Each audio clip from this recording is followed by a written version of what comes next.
Welcome back. Next we go to section 65A. Section 65A talks about special provisions as to evidence relating to electronic record. What are all the special provisions? See, what we have done till now is manual record. So we know how it goes on. Okay, but now we are talking about electronic records. Therefore, it is known as special provisions. Now, when we are talking about section 65A, we should always deal with it in combination of 65B. Okay, so we go, there is nothing written in section 65A because it only talks about the special provisions. Special provisions as to electronic records. Okay, so where are the special provisions written? The special provisions are given in section 65B. Therefore, we have to read both together. Now, what does section 65B say? Admissibility of electronic records.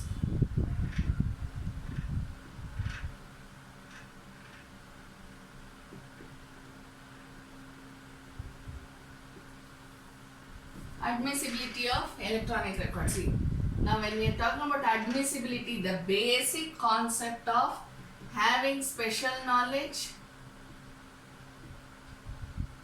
and the other one which says about the dispute in question. These remain as it is.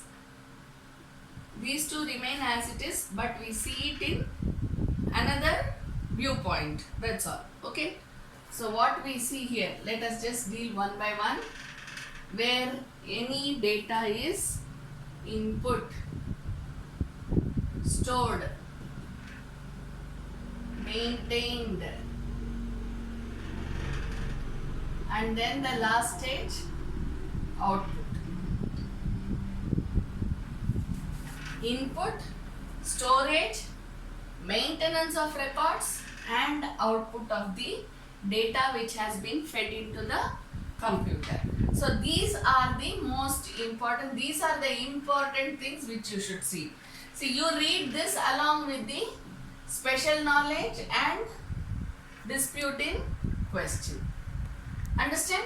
So you have to read it along with this, but in this case we will not be prioritizing on the person. Here it is prioritization on the person as well as the computer system, because whatever we are entering will be upon the computer. I mean into the computer, I am sorry. Whatever we are entering will be into the computer system. Therefore, we will be dealing with the person as well as the computer system, both together. So, who gives the input into the computer system, who maintains, who stores it, who maintains it, and who takes the output. Yesterday we were dealing with all these things, okay? So here we will, and then the computer system, whether it is of electronic, magnetic media or optical. See, all these are what? We are talking about CDs. We say USB. There are so many things like this. If you are good in software, probably you can write down all these things in detail.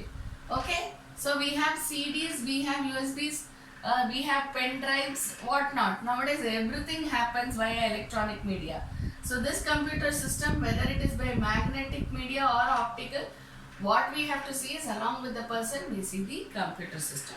And when we are talking about the computer system, if it is one computer system in which the data is input, it is stored, it is maintained, and the printout is taken from that same computer, then it shall be deemed as one computer.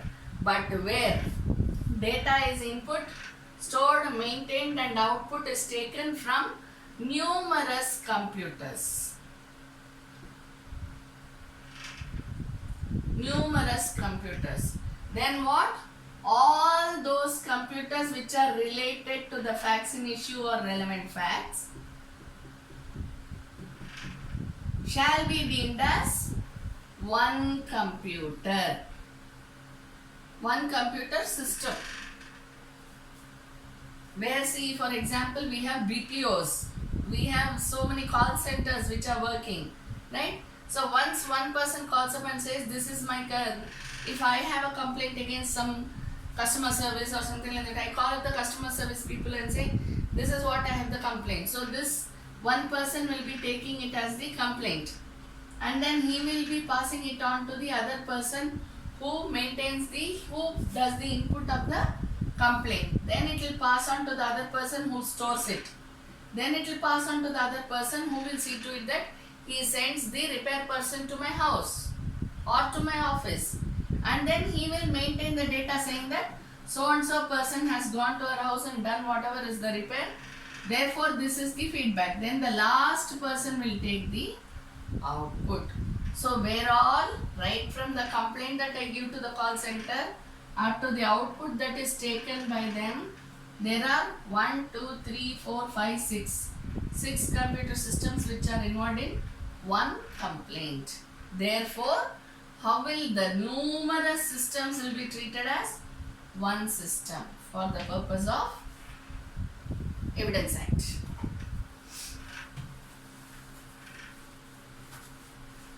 Okay, apart from this, whatever we read regarding the person who has entered, it should be in the regular course of business, usual course of business.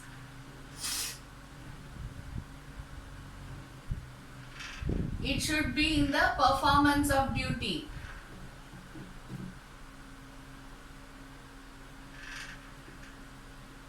So what does it mean?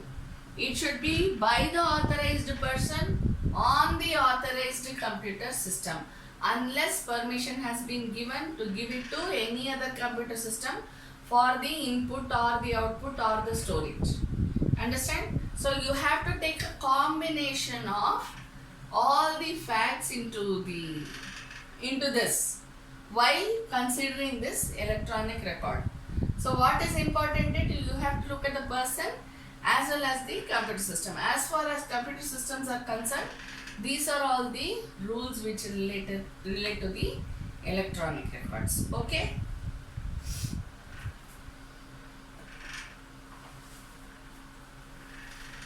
See, and one more thing which we have to know is, it is not necessary that the electronic record, whatever we have entered in the computer system, it should be entered for the first time. Not necessary, it can be re-entered as well.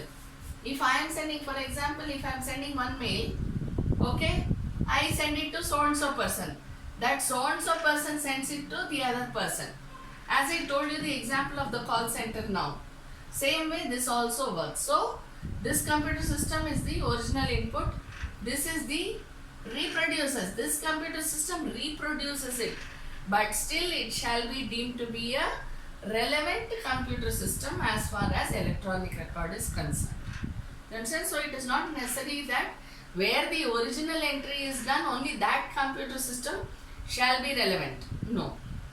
Okay? So this is another rule which you have to, another provision which you have to remember as far as electronic records are concerned. Okay? Then next we go to section 66.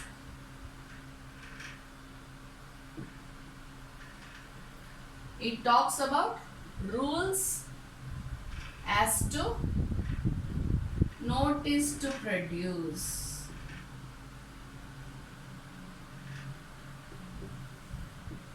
Rules as to notice to produce. What does notice to produce? Notice to produce means what? Produce what? Produce documents. What is notice? It is a note. It is a notice. By whom? By the court. So what does this exactly mean? The power of the court to require documents.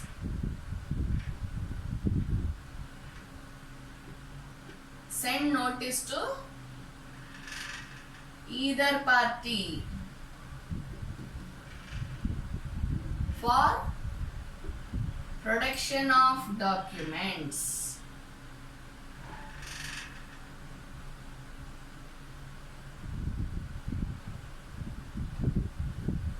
Understand? So rules as to notice to produce means the notice shall be sent by the court to either party or to witness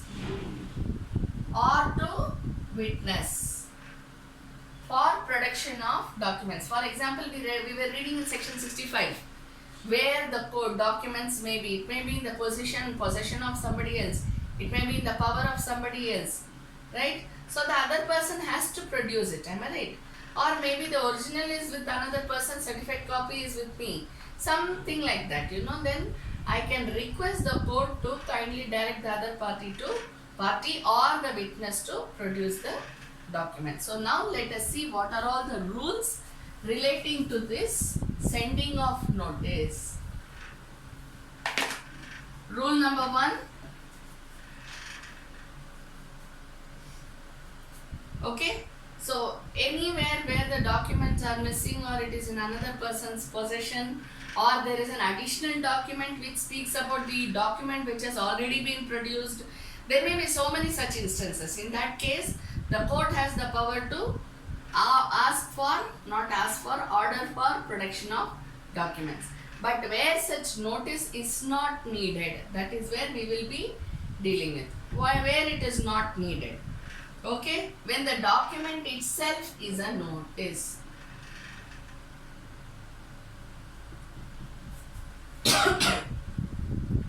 Document itself is a notice. See, what we have seen, whatever is judicially noticeable need not be proved. Am I right? So where it need not be proved, the notice, for example, is judicially noticeable. Right? So when it is judicially acts, notifications, rules, bylaws, whatever we read some time back, no? These are all judicially noticeable facts. Right? So when it comes to notice also, it is a judicially noticeable fact. Therefore, the court may not ask for such document when the document itself is a notice. Say the BBMP has the municipal corporation of any state you take, for example. The notice has been sent by the municipal corporation of some state. That particular notice may not be produced. We can produce, there is no harm in that, okay? But it may not be produced. Even if it is not produced, there is nobody to ask why it was not produced. Understand? So that is what we mean by when the document itself is a notice. Then it may not be produced. Okay? Or if it is a direction from the court, it is a court notice. Then that particular notice, Your Honor, because you sent this notice to me, I am bringing these documents and giving it to you. Is it necessary? There is no need because the court already knows that a notice was sent. Therefore, the person is producing the document. Simplest example, okay? So, the second one. When, from the nature of the case, the adverse party must know that he will be required to produce it. Opposite party knows that he should produce it.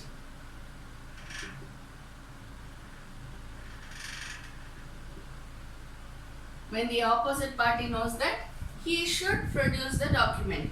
See, when the document is in another person, sometime back I was talking to you about the partition deed. Sometime back I was talking to you about will you take any document for that case. Okay? Where the nature of the case, if I am filing a P&SC case, obviously if I don't have the will or I have only a copy of the will and the original is with another party, then obviously if I am filing a P&SC case, and the court sends notice to the opposite party to produce the document, okay, it is not necessary that the court should send a notice over there. The opposite party by himself should know that once he is summoned by the court, the opposite party should by himself know that he should produce the original will. Why? Because it is a P&SC case. As simple as that. In that case, court need not send notice saying that please produce the document. Third, when it appears or is proved that the adverse party has obtained possession of the original by fraud or force. When it appears, that is, there is a reasonable doubt. when it appears or is proved, when there is reasonable doubt or it is proved that the other party has the original. So with whom is the possession? Possession is with the opposite party. How did the opposite party catch hold of the originals? By fraud or force. In that case, there is no need for the court to send notice. Straight away there can be a search and seizure. When we go to CPC, CRPC, we will do all those things. But there can straight away be a search and seizure by the court instead of the court sending notice to the party to bring it or not. Why? Because there is a fraud or force. Obviously, when the court sends notice, the person will say, "Oh, Your Honor, he is telling a lie. I don't have the document with me." That's how it goes, right? Then the fourth one, when the adverse party or his agent has the original in court. What is the fourth one? The document is in court itself. Adverse party. By whom? Adverse party. Everything talks about adverse party.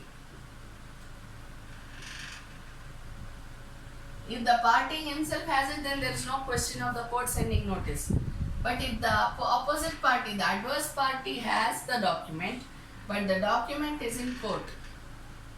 My client wants a particular document and he says that the opposite party has it. The opposite party says that it is in the court, Your Honor, I have filed another case.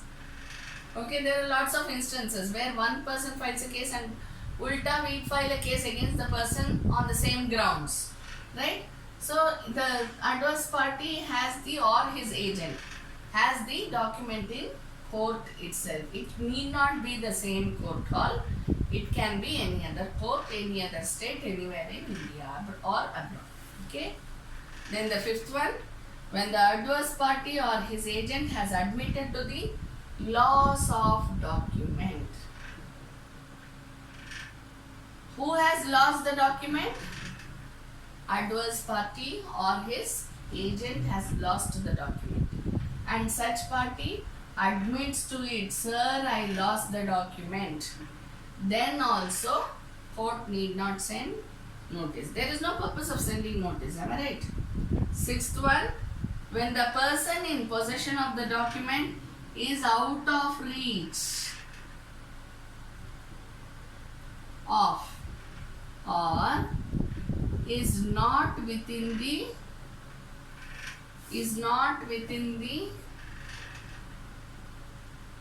subject to the process of the court.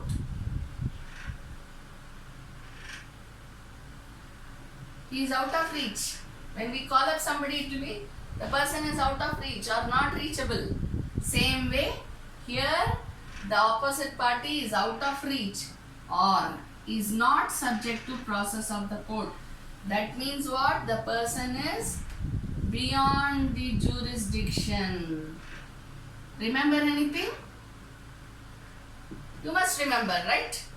Where does it come under? Section 32. Person cannot be found. Or if we bring the person for evidence, it may cause undue delay or expense. This is how you should link one section with the other section, one subject with the other subject. Don't think that each one is separate, each chapter is separate. Please don't be under that impression. Okay? So when you are dealing with this, see, we are actually doing section 66, but we are going back to section 32. Understand? So here, out of reach or is not subject to the process of the court, beyond jurisdiction.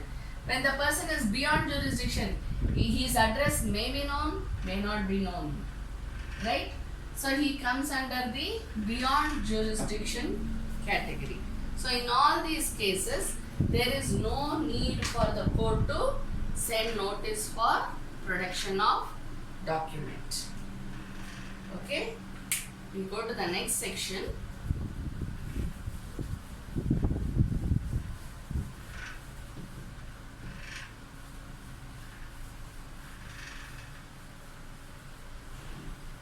Section 67. What does section 67 read as? Proof of signature and handwriting of person alleged to have signed or written document produced. proof of signature and handwriting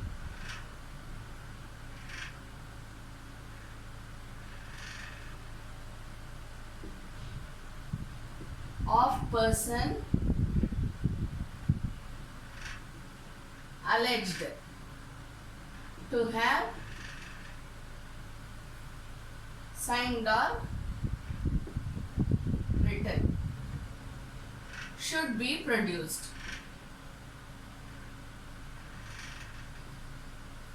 Now, where does this happen? Where the signature is in question. Right? We did it. Where the handwriting is in question. We did both these. Again, we go back to the same story. Where the signature is in question, where the handwriting is in question, the proof that it belongs to the person who signed it or who wrote it should be produced. That is where we say expert opinion. When we were doing the opinion of third persons, you remember? That is where we did this.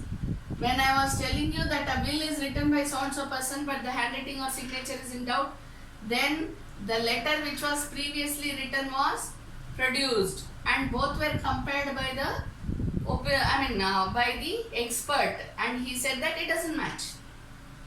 We read that. Same thing comes here.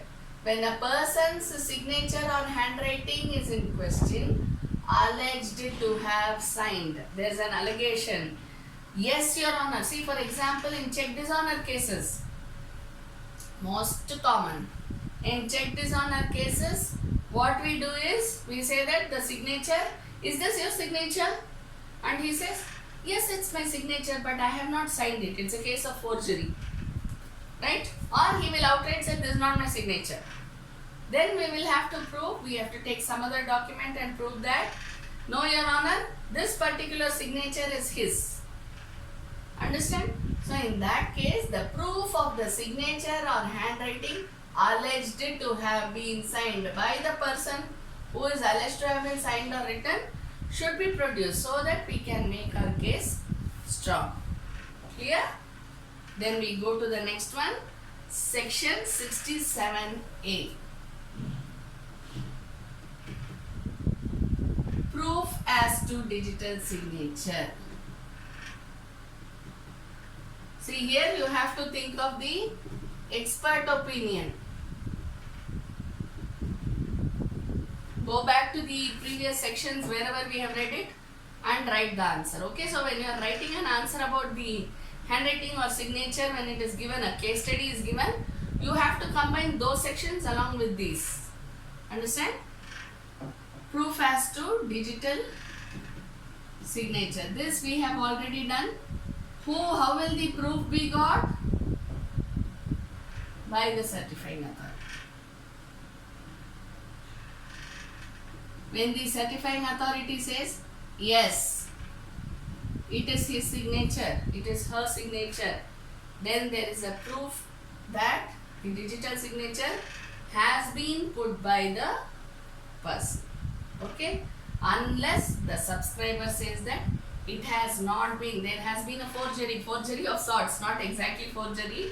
Somebody else has entered his password and then put the signature. In that case, there will be a question mark, but otherwise, it is the certifying authority who will have to prove it. And the person who says, I have not signed, shall prove that he has not signed. Okay?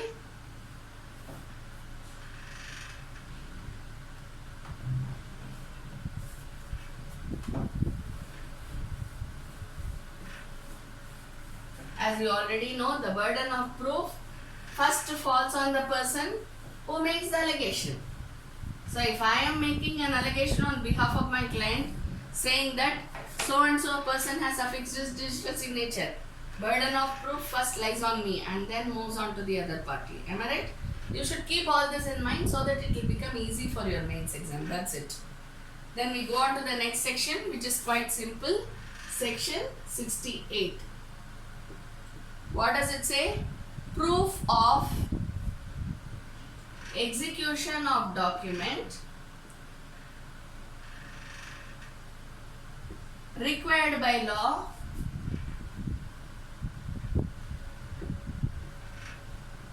to be attested.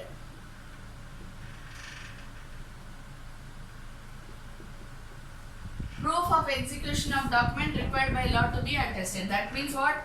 There should be a proof that the document was attested in the manner as required by the law or laws. Okay. Law or laws for the time being in force.